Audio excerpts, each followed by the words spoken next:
On this show, you'll find inspiration, motivation, and advice from experts, as well as valuable tips on how to get started or improve your business. Let's dive into how you can begin and grow your wisdom business.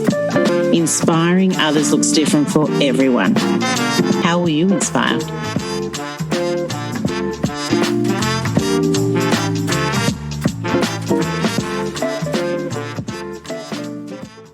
Welcome to the Wisdom Podcast, and today we're chatting with Staci B. Staci is an educator, storyteller, and a soul excavator. She is super smart, highly sensitive, creative, with a touch of trauma, and creates powerful personal evolution tools, that's a bit of a tongue tie, for individuals and coaches with clients who've experienced early trauma. Her mission is for anyone with trauma in their history to understand there is nothing wrong with them. Staci, welcome to the Wisdom Podcast. Thank you so much for having me. I'm really excited to have this conversation with you. Oh, so am I. So let's get started. Tell us how this all began. Well, the real beginning actually was probably back in the mid-90s, long before I had any inkling of any of this. Right. I was at a retreat, and it was the fireside chat at the end of the day, and I made a comment about something, and people kind of rushed me, wanting me to write down what I had said. Oh. And it felt very overwhelming to me. Like, what is happening? What's going on? And afterwards, I went out for a walk, and the compound had like this double soccer field sized meadow. Right. And I thought, oh my God, it was an October night. That it was for here in the States, that was 45, 50 degrees. It was clear. There wasn't a cloud in the sky. The stars were shining. And I thought, God, I really would love to just lie down on the grass and look up at the stars and just kind of recollect myself after being swarmed like that. Yeah. Well, there was dew on the grass, so I couldn't. And out in the distance, I saw something white. I couldn't tell what it was, and I kept walking toward it. And when I got up to it, it was a white garbage bag filled with empty soda bottles. Okay. And it made the most perfect beanbag chair. And I sat down on it and reclined and looked up at the stars and just, you ever just have one of those moments of like the ultimate connection with understanding that there is something greater than you out there, whatever you choose to call it. Yep. And I'm getting chills just talking about it. And it's a long time ago. But after a minute or two, I heard very clearly this voice, for lack of a better word, that said, you are here to help others understand they have the power to heal themselves. Yeah. And that's how it started. And it has been a 30-year journey. Wow. Since then to get to this point where I have done, if I did a real resume, it would be like 30 pages long. It's ridiculous. And we were talking earlier about learning, yes. And the work that you do with people who want to teach. And when I walked away from my corporate advertising job in 1997, 98, I guess it was, I was making six figures. I had an apartment in Manhattan. I left to finish my first novel because I had an agent. And she was like, this is going to be the best thing. There's going to be an auction and a bidding war. Yeah, none of that happened. Okay. Okay. So that was my first taste of real devastation. Right. Okay. Professionally, And one of the things I did to help support myself was I got a job part-time teaching high school students for the exams they have to take to do college applications. Right. I don't want to name the company because I just don't, but there are a number of companies that do that. Yes. They prep you for the test. And I was teaching the verbal part of it because I've been a writer forever. Yeah. And there was a crossword puzzle in the back of the homework book. And it was the 50 vocabulary words for the week that they had to put into this crossword puzzle. And I had some students who were super smart, who were always participating in class, but who could never finish the crossword puzzle. And the company's guarantee of a minimum 50-point bump on your test score was only valid if you completed 100% of the homework. So if you didn't do the crossword, So if you didn't do the crossword puzzle, your parents weren't getting their money back guarantee if you didn't get a 50-point bump on the verbal section. So one night I was sitting at home grading the test, grading the homework or whatever, and it hit me. And I said, you know what? I suck at crossword puzzles. Same. Right? My brain just doesn't operate that way. Yeah. What if I had them write an essay using the 50 vocabulary words, which, I mean, like, they'd have fired me on the spot if they knew I had done that and counted that as homework because it wasn't the protocol, Yeah, yeah. These kids had no problem doing that, which to me is 10 times more difficult. But that was the first moment I ever realized.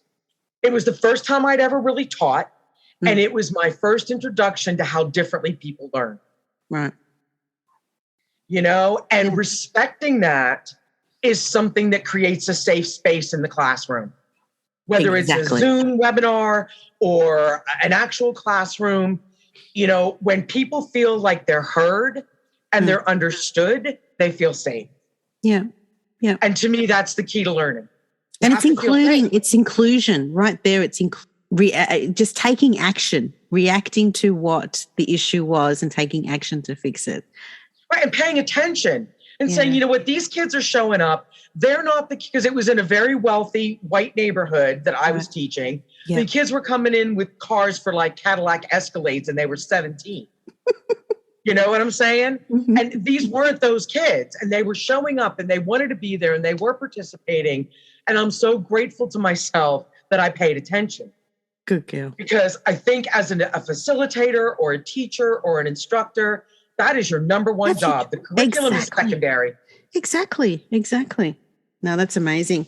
So you got through that. Okay. So there's that, you recognize the learning differences that we all have and obviously applied that. Where did the evolution come from there into actually starting the coaching business, like through that period and then going into the I am not a coach. Right. It's very interesting because I had started a business called Your Healthcare Doula. Right. I have been back in my hometown for about 10 years. My mom's had a lot of health challenges. Mm-hmm. And I thought, I bet there are people out there who would really appreciate and be willing to spend money to have somebody go with their parent to the doctor's office to kind of run interference, take notes, those kinds of things, especially when they couldn't actually be in the same town where their parent was. Yeah. So I started this business. I was in an entrepreneur program locally, and I was all excited about it. I had the business cards done, the website, the whole shebang. Yeah. And my mentor in the program said to me one day, well, how many hours a week do you think you could do this, Staci? And that's a good question. and I thought about it. I said, probably no more than 10 to 15 of actual being with the client, going to a doctor's office, being at a hospital, whatever. Yeah. And she said, and how long would it take you to recover from that? Right. It's an interesting question, isn't it? Nobody has ever asked me that question. Yeah. And I was like, it would take me double the time to recover that it would that I worked. This is not a business for me. Yeah. Yeah. And I cut my losses and moved on. And that question has sat in me ever since she said that to me 7 or 8 years ago.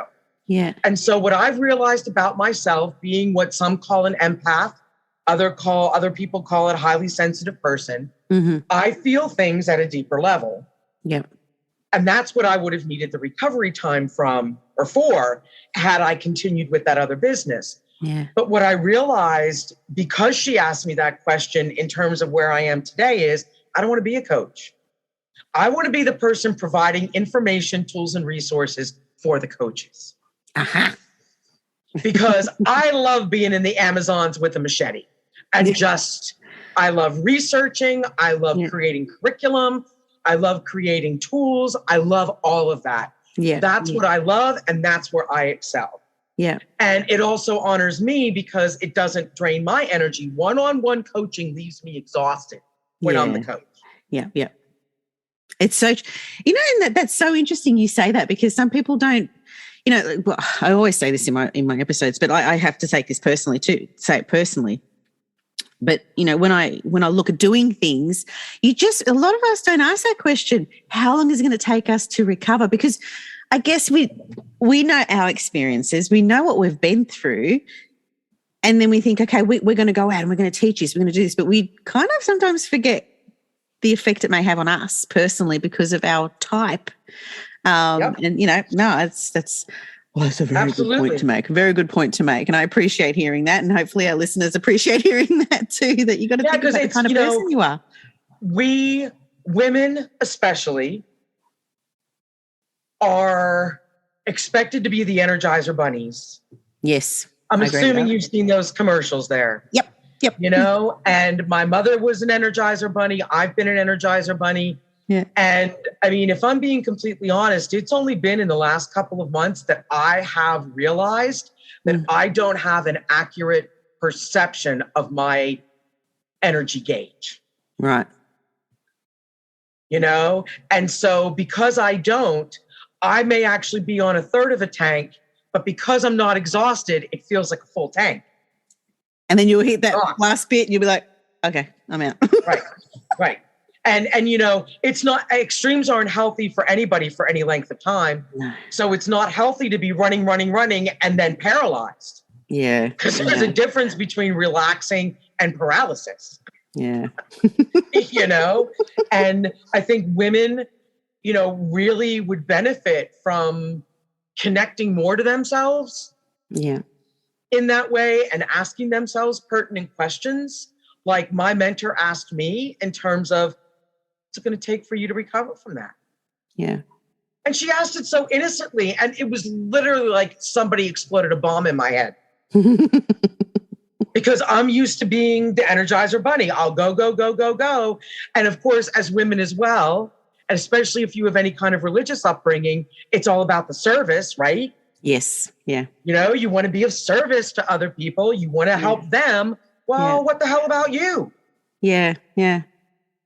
Yeah. And it's such a focus for me right now in my own personal life that I kind of feel like I'm on a bit of a soapbox about it.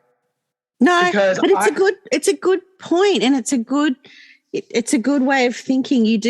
There's no use. You can't love others if you can't love yourself. That's something my mother taught me. Yeah. Well, my mother taught me that, and I remember thinking that, and it's like, well, I can't look after my kids or my family if I don't look after myself. Like, we all need me time, and I've always, said we need me time, but that's a portion of it, isn't it? You've got to take more than just me time. It's discovering me time, discovering who you are, revisiting yourself every now and then and just say, how am I going at the moment? Is this the right path? Checking in's the bare minimum. Yeah. Yeah. It's the bare minimum. Yeah. And, one of the things that I'm very passionate about right now is talking about how self-care can look so different if you've experienced childhood trauma. Yep. Because that experience, and I heard somebody say this, and I wish I could remember who it was, but I will be full out that this was not my perception of this. Trauma really is just disconnection. Right. It's disconnection from yourself. Right. Okay. And there is a therapist on TikTok who showed a Venn diagram a couple of weeks ago that blew my mind. And the one big circle was safety. Yep. The second big circle that overlapped it was belonging. Right. And the smaller circle that joined at the bottom was identity. And she said, if the two biggest needs of a human being are to feel safe and to feel like they belong. Mm-hmm. And if you're not getting those needs met, being who you are, you then create a false identity in order to have those two things. So the identity circle at the bottom of the Venn diagram ends up becoming false identity, while your true identity gets slid over to the side so that you can have what you feel you need, which is safety and belonging. Right. And that is totally true if you've experienced any kind of trauma early in your life. And that makes self-care very challenging because you don't know who yourself is. Yeah. How do you care? How can you care for yourself if you can't identify really who you are? So how do you go through that process? I'm going to go out of, your journey now and just ask, what would you see as a first step into that process of discovery? Being willing to take a step to connect with yourself, whatever that may look like for you, and, my journey is not everybody else's journey. Yeah. Although I have found that the more I talk about this, the more people are like, yeah, I didn't realize that. Yeah. And the most important thing to me is I didn't realize that was a byproduct of what happened to me. Yep. I didn't realize that those coping mechanisms and those survival mechanisms have threaded their way through my entire life into my career, the kinds of jobs that I attract, the relationships that I've allowed myself to be involved with. Yeah. And it's about connecting. It's about connecting and unraveling all the crap that has nothing to do with who you are, that you have taken on board as your identity. Well, I was going to say that that step forward from there is, once you start recognizing really who you are, it's falling in love with that, isn't it? Again, realizing you've got that, being confident with who you are. That would be the hardest step, I think, too, to take. It is, and it's a process, and it can take years. Yeah. But I say there are two things that I think that are very important. And the first one is that nobody would expect to walk into a gym and come out a week later looking like a supermodel. But somehow they expect to do that when it comes to a self-care or spiritual path. Yeah. There's some type of perception that it's like a light switch, that if you decide you want to become spiritual or you want to, level up your self-care game, that it's just something that you do. Yeah. And it's not. There are just as many exercise machines and weights and things that you have to do in this arena as there are at the gym. And the second thing is, I think a lot of people think that being consistent and being constant are the same thing, and they're not. Right. Right? Because you can be consistent and not do something every day. You can be consistent and do something once a week, twice a week, but if you've done it for 12 weeks, you've been consistent. Yep. And I think a lot of people get scared away from this journey because they think, first of all, it's going to be a ton of work, which it is, but you can do it at your own pace. Yes. You don't have to, it's not a marathon, it's not a sprint. It's a marathon, And I think the other thing that really can frighten people off is, I don't want to feel anything. I'm good. Yeah. Well, but you know what? That's not your niche then, is it? Like it's so hard because we want to help.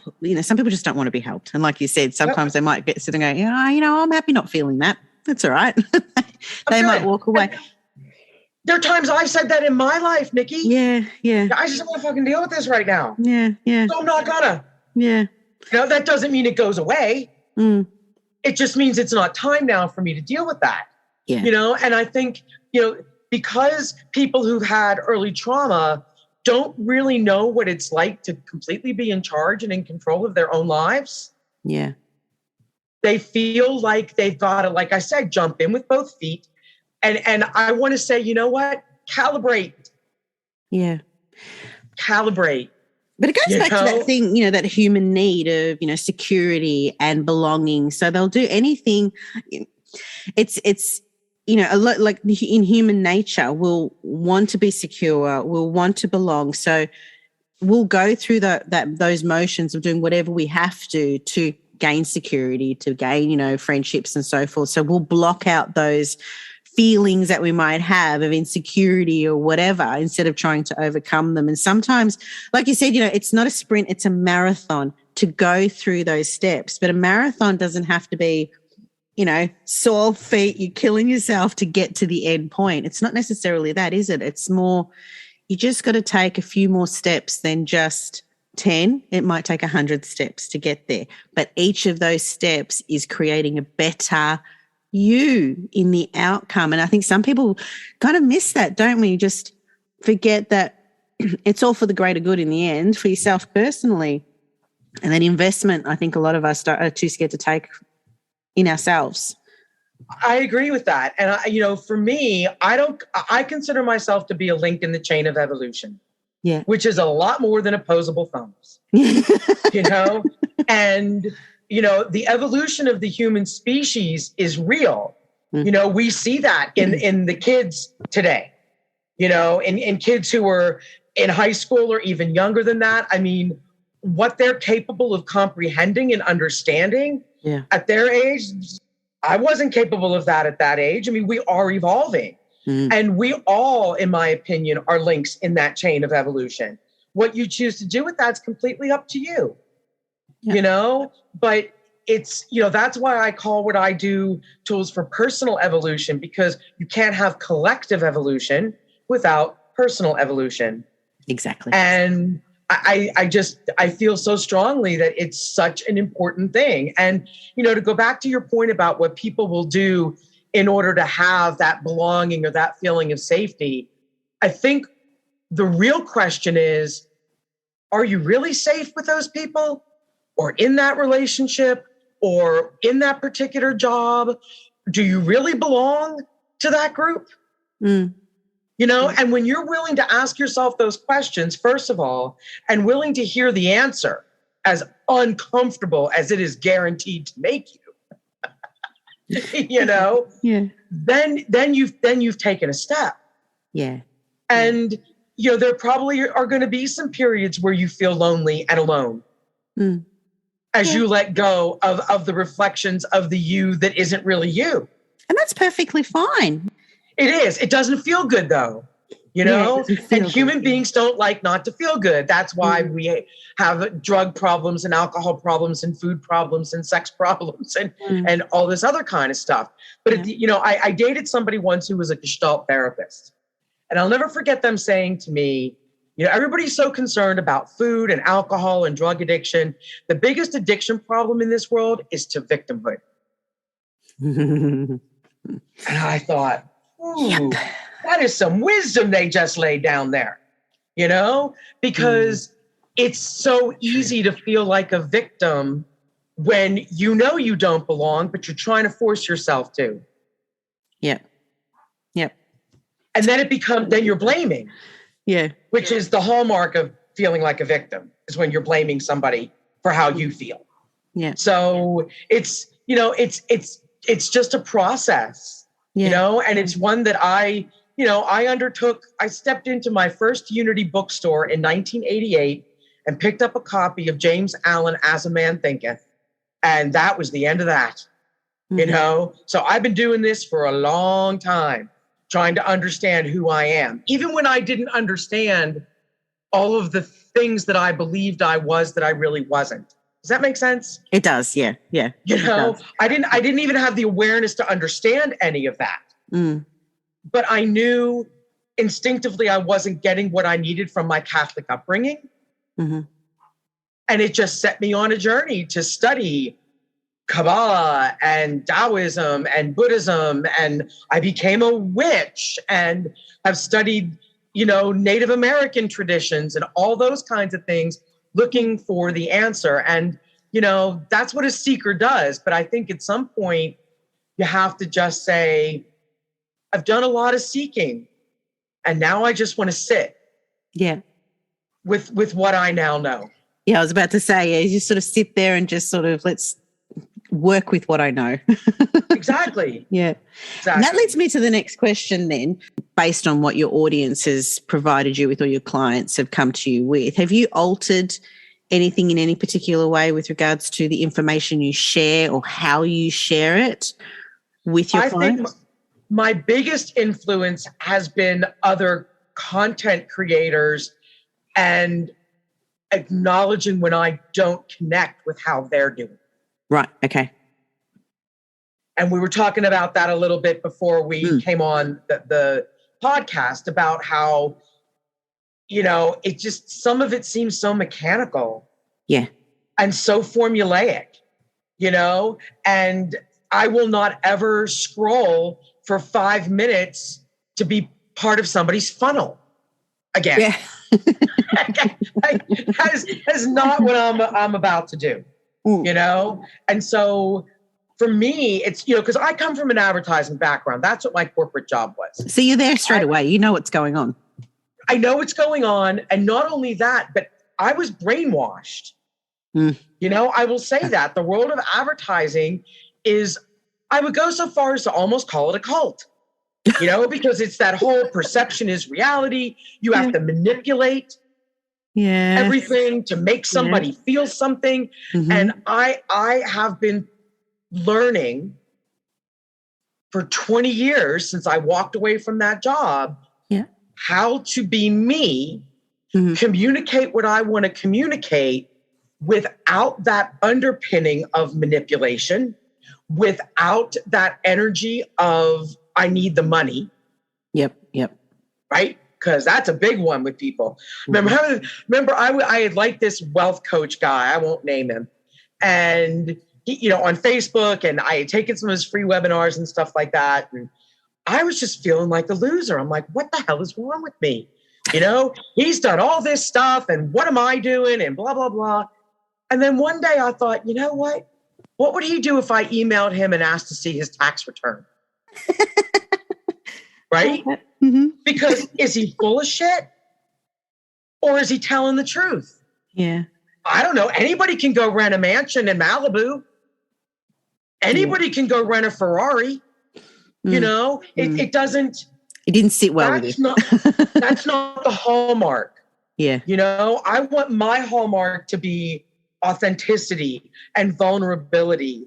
And I am still in the process of learning how to communicate those things in a way that feels good to me and connects with whoever might benefit or find value in what I'm offering.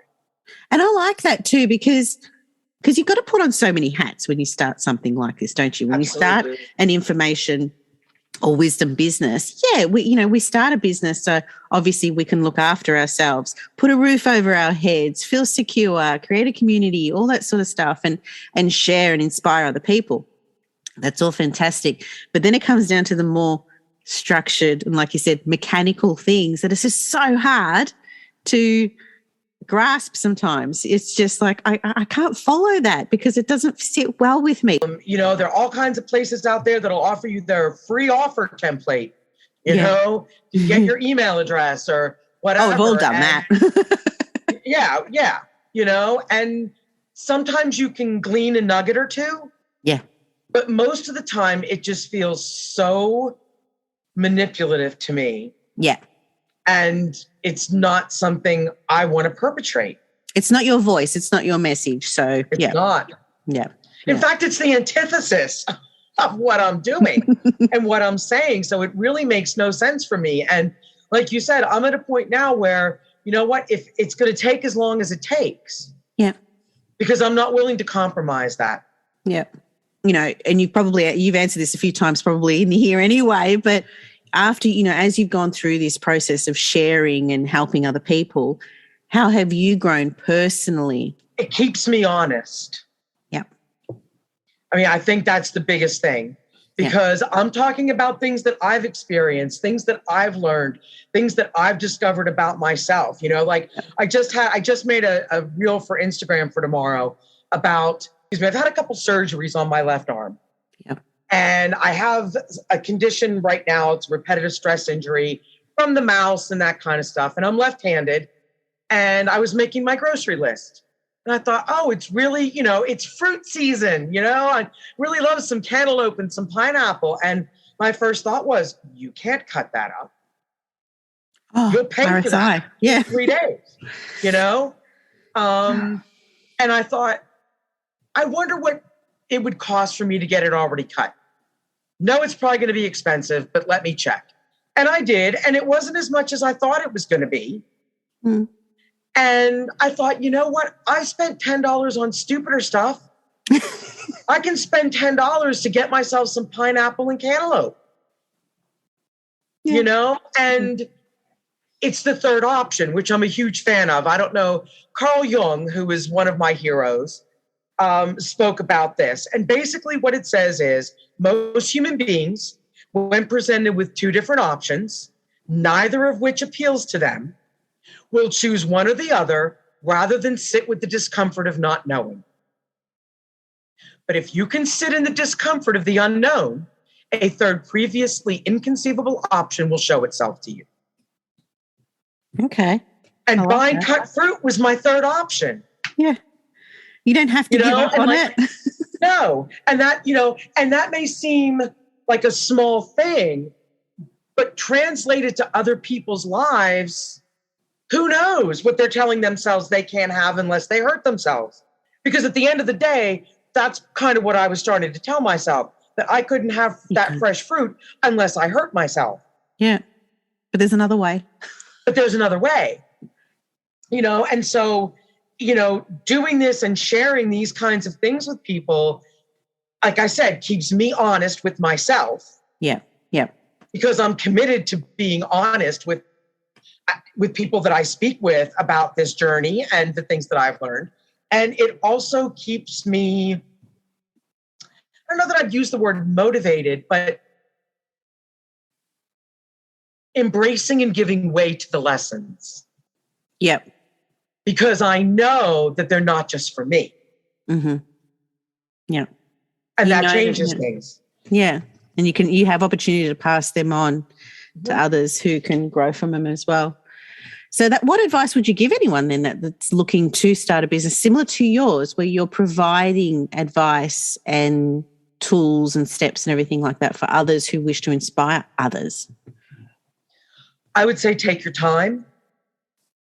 I would say don't count on it for the money at first, because that's been a choice that I've made that has bit me in the rear end quite a number of times over the 20-some years since I left my corporate job.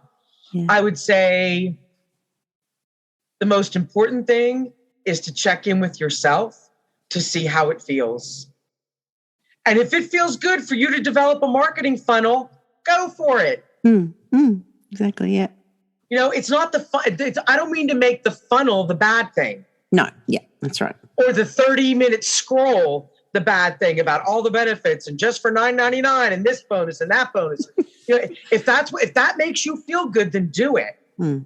But make a commitment to be honest with yourself, as honest as you can be in any given moment. Yep. Yep. And that starts with identifying what your values are, what your standards of integrity are. What is it that's important to you? Yeah. Because if you don't know what that is, you have no business starting something as far as I'm concerned. Mm-hmm. You need to know what's important to you. Yeah. Because if you don't, how are you going to attract your tribe? Yeah. Yeah. Whether you want to advertise, I have one of my closest friends is from Georgia here in the United States, which is a very southern state. Okay. And I'll never forget her saying to me one day, you know what, Staci? Where I come from, if you've got something to say, you grab yourself a soapbox, you go down to the nearest corner, you stand up on the box, and you say what you need to say. And you trust that whoever needs to hear you is going to show up. Yeah, yeah. Instead of worrying about, well, am I posting 3 times a day on Instagram? I mean, I saw Gary Vaynerchuk on TikTok the other day, and I adore him. Been a fan of him for as long as he's been around. And one of the kids that, adore him, said to him, I'm not getting any traction on my TikTok. And Gary says, well, how often are you posting? He's like, I post every day. And Gary says, you need to be posting 10 TikTok videos a day to make any traction. And I'm like, hard pass. Yeah. Okay. That is not where I'm interested in investing my time. I am not willing to fight a wall of white noise, which is what that is. Yeah. It's largely what social media in general is, and I don't have the answer, I mean, I'm still playing in the world of social media because I do enjoy Instagram, but if you're posting, 3 times a day and the one day you only post twice and you beat yourself up for it, that's not a feel-good moment. No, it's not. And it's how is it going to affect you situation? Exactly. I know we all have to put in the hard effort when we're starting a business and we're gaining momentum and traction and all that sort of stuff. I get all of that. And just like you said, funnels aren't the enemy or anything like that. It's just it either works for you or it doesn't. It's like videos might work for you or they don't. Podcasts might work for you or they don't. It's just it's each their own thing. And I would love to ask you, but what's the one thing in your business and venture that you didn't expect to happen when you're going through this process of creating what you've created?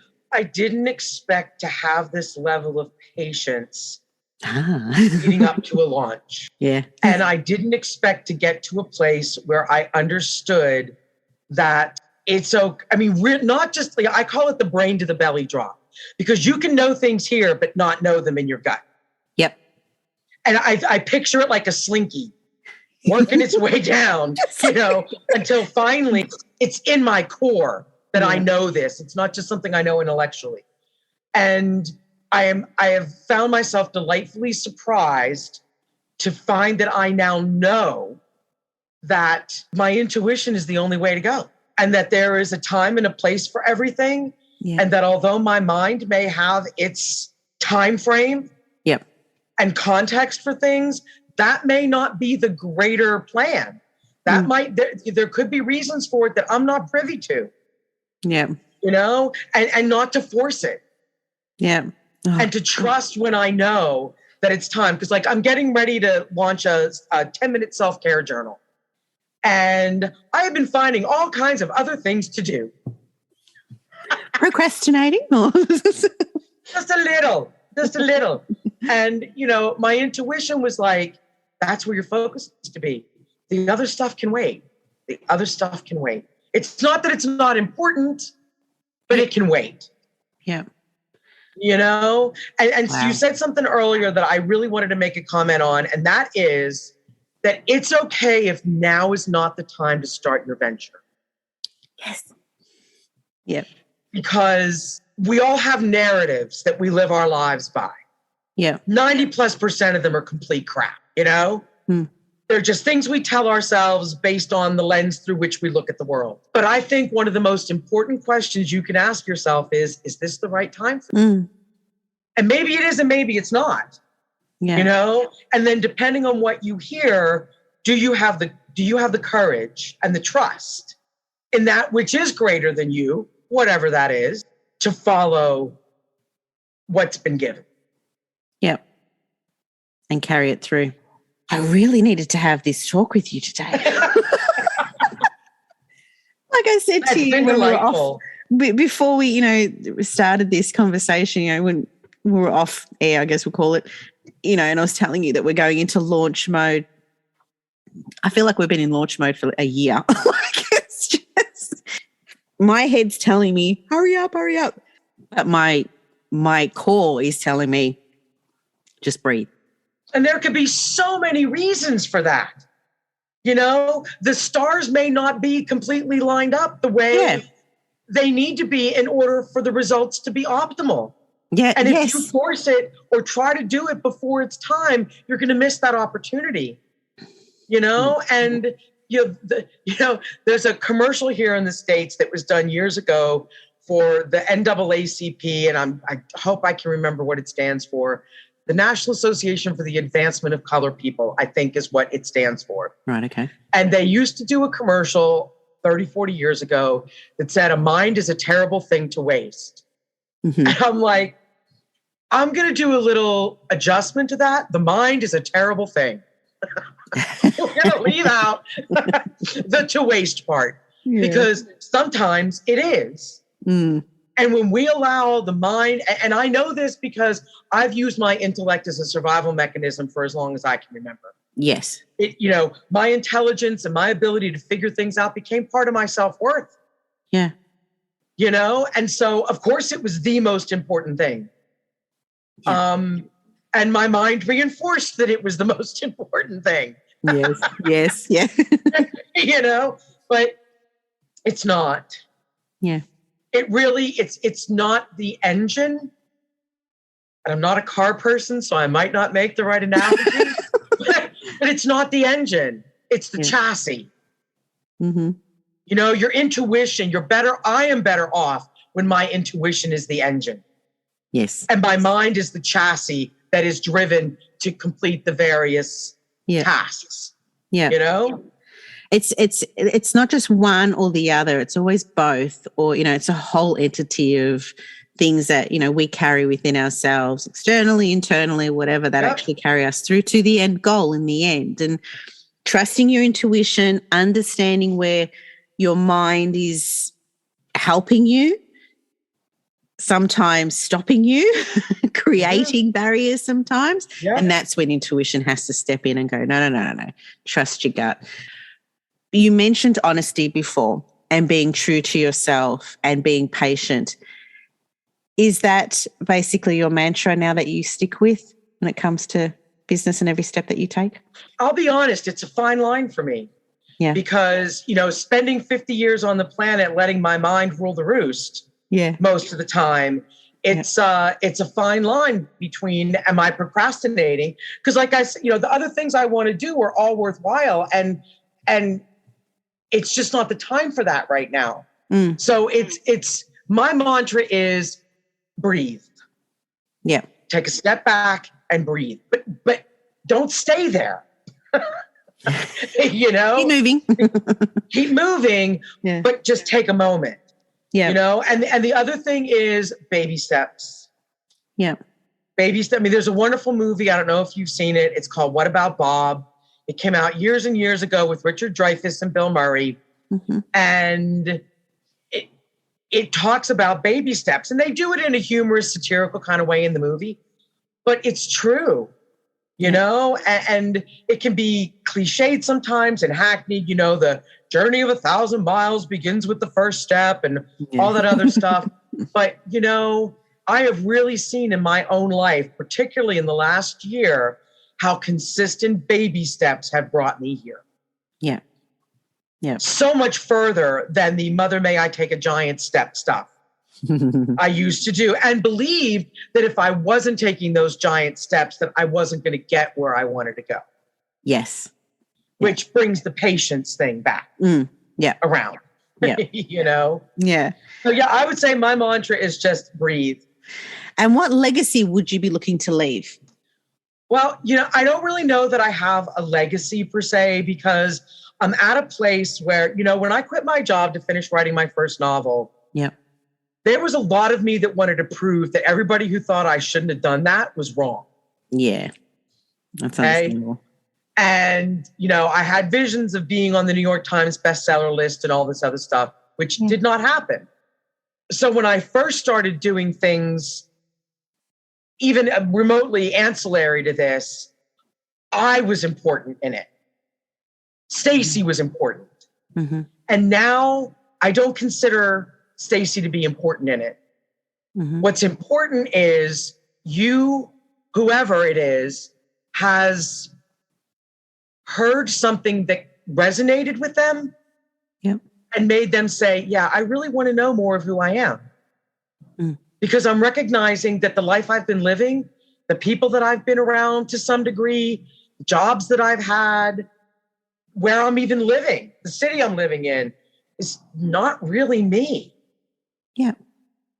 And have the courage to start unraveling that and own the fact that you too are a link. Yeah. Inspiring. That's what you'll be doing. Forever inspiring other people. So this will lead me then to the last question I have for you, which is, what offer would you like to share with our audience today?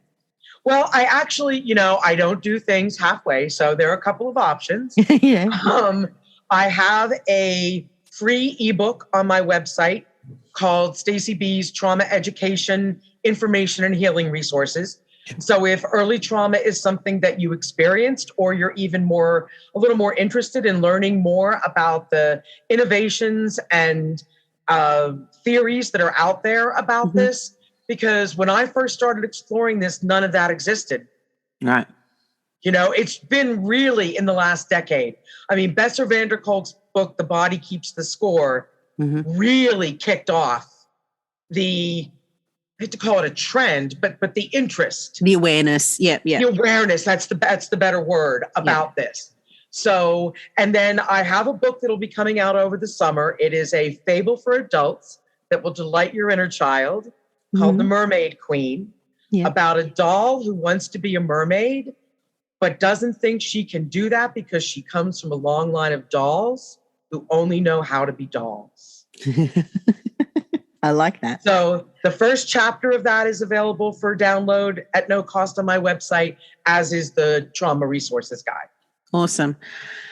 Well, you've been absolutely fabulous to chat to today, Staci. I truly have appreciated our conversation and diving a little bit further into that brain of yours and the gut.